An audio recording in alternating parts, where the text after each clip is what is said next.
नमस्कार, everything easier channel में आप सभी का स्वागत है। आज हम F1 के तहत चर्चा करेंगे समाज शिक्षा और पाठ्यचर्या की समझ। इसके तहत हम लोग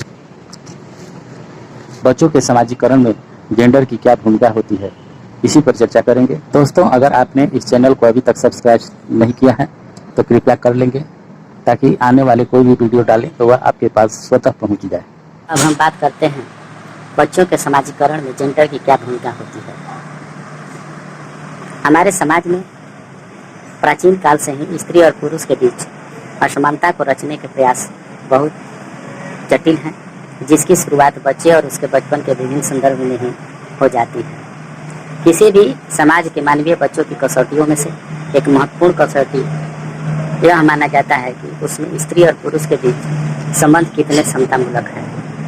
यह गौर करने वाली बात है कि स्त्री और पुरुष के बीच भिन्नता प्रकृति है, लेकिन असमानता समाज द्वारा ही बनाया गया है, अर्थात समाज के द्वारा सृजित है। शिक्षक एवं शिक्षिकाओं के लिए जेंडर आधारित असमानता की जड़ों को समझना अति आवश्यक है। खास करके बिहार में लड़कियों की सामाजिक स्थिति तथा उनकी शिक्षा को लेकर मानसिकता के दृष्टिकोण से समझना जरूरी है। भी जानते हैं कि जन्म से ही बच्चे की जैविक संरचना इस बात को स्पष्ट करता है कि नवजात शिशु लड़का या लड़की है। इस जानकारी के साथ ही परिवार उनके विकसने की प्रक्रिया गढ़ लेता है, अर्थात विकास करने की प्रक्रिया गढ़ लेता है। साथ ही यह भी तय हो जाता है कि बड़े होकर उनकी परिवार में या समाज में क्या भूमिका होगी। इस मानसिकता के साथ ही बच्चे का सामाजिकरण शुरू होता है। इसलिए लड़के और लड़की की भूमिका उनके जन्म के साथ ही तय हो जाती है। पारंपरिक रूप से यह माना जाता है कि लड़कियां पराया धन होती हैं। ये आज भी हमारे समाज में मुख्य रूप से जड़ जमाए हुए हैं। विवाह के बाद उन्हें उन सारी जिम्मेदारियों का निर्वहन करना है जो उनकी माँ, बहन, नानी, दादी या अन्य महिला सदस्यों के द्वारा निभाई जाती रही है। इसलिए उन्हें घरेलू कामों में शामिल करना, उनके हंसने बोलने, उठने बैठने के अंदाज, किससे कैसे बात करना है, क्या पहनना है, किन खिलौनों से खेलना है, घर के नन्हे सदस्यों यानी छोटे भाई बहनों की देख रेख करना, ये सारी बातें घर में तय हो जाता है। वहीं लड़कों का पालन पोषण अलग ढंग से होता है, जिससे वे बड़े होकर वंश को आगे बढ़ा सके। इस तरह की हमारे समाज में आज भी मानसिकता व्याप्त है। प्रायः यह माना जाता है कि लड़के बड़े होकर कमाने जाएंगे, जिससे परिवार को आर्थिक मदद मिलेगी। इसलिए लड़कों को ऐसे कामों के लिए प्रोत्साहित किया जाता रहा है, जिससे वे मजबूत और बुद्धिमान बन सके। यही नहीं, परिवार यह भी तय करता है कि लड़कियों को कौन से कौशल सीखने की जरूरत है, जिससे वे घरेलू कार्यों के लिए उपयोग में ला सके।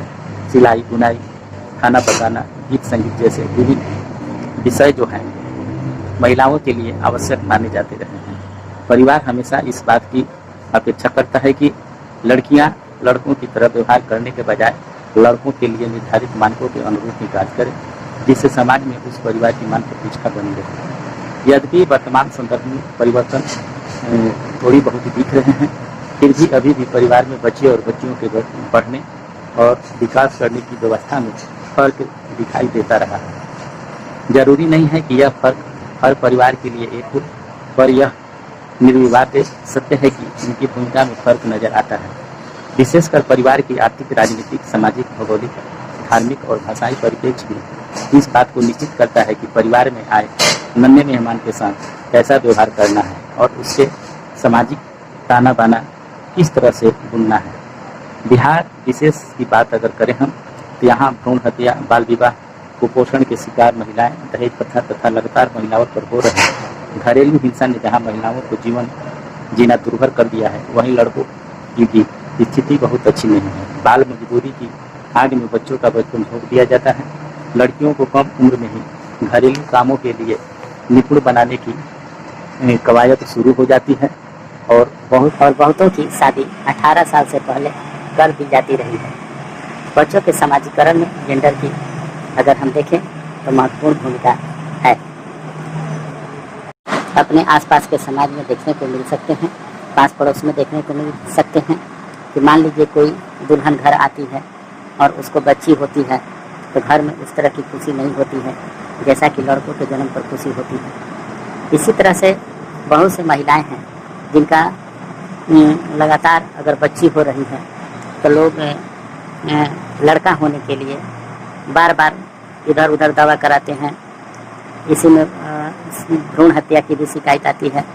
इसके साथ ही साथ कई ओझा गुनी डॉक्टर के पास दिखाते हैं और अंततः अगर उस स्थिति में भी अगर बच्ची पैदा होती है तो महिला को प्रताड़ित किया जाता है, घर से भी कहीं कहीं निकाल दिया जाता है।